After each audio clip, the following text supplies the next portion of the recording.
Juniors, as you fill out your CER, I thought I might explain this a little bit, hopefully better.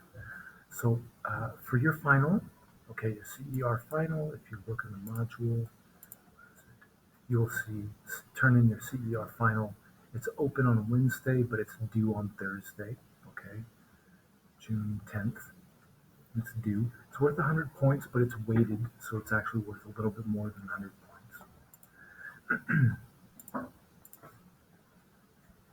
I'm asking for the 5 Ws, just like we did in our journalism unit, and we do those.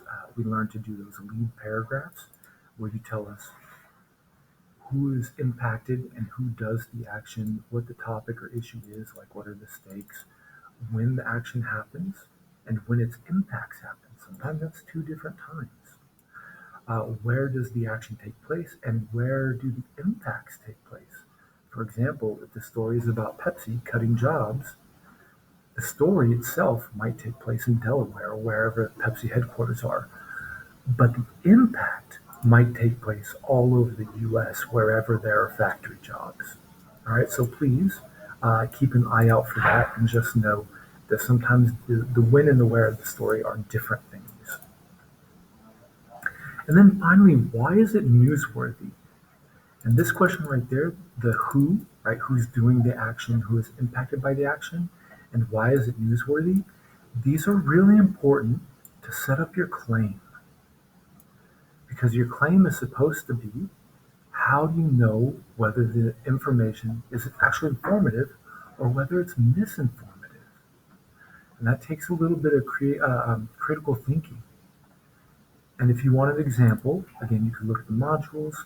There's one that I did here. There's one that we kind of did together. And then we also have, like we had some practice stuff here and here and here. And there's a little quiz here. All right, so you can look through any of these, hopefully, and get an idea. But let's just look at this model right here. All right, what does it mean for an article to be informational? If I click on the CER Teach, right, the model, and I look here, here's the title of the article, and here's the author. All right, it's from Apple News, so I don't have a link here. And then here's the article itself.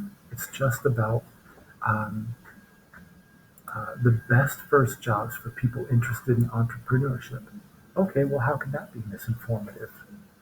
As I was reading, what I realized, as I was doing my 5 Ws, what I realized is the article is by a person analyzing first jobs as stepping stones to an employee's greater independence. It affects employees who think ahead to their own business by giving them career ideas to consider beyond their first job. And so, this article isn't for everybody. It's not for people who aren't ready to be entrepreneurial minded yet. And like, just because it gives it some advice, if you're not ready to hear that advice, this article isn't really for you. And it can be misleading. It can feel like this article is just saying, oh, starting a new business is that easy, right? If you're not ready to hear its wisdom, then it's not really informative for you. And that's what I said down here. This article offers accurate, actionable information for people with a growth mindset, practice in seeing models and duplicating models for their own benefit. I took a little bit of creative thinking. I had to read this a couple of times. I had to think about what it was really trying to inform me about and who that information was for. And after thinking about things, after thinking about the article, then I was able to form an opinion about how valuable the information was. And you can read over this as you like. But here's a model right here. And again, there are other models back here, like we kind of did this in chunks. Okay, so you can look at your work and your feedback here in any of these, and hopefully that'll give you some guidance on how to do this part right here. All right, otherwise just follow the directions and prompts.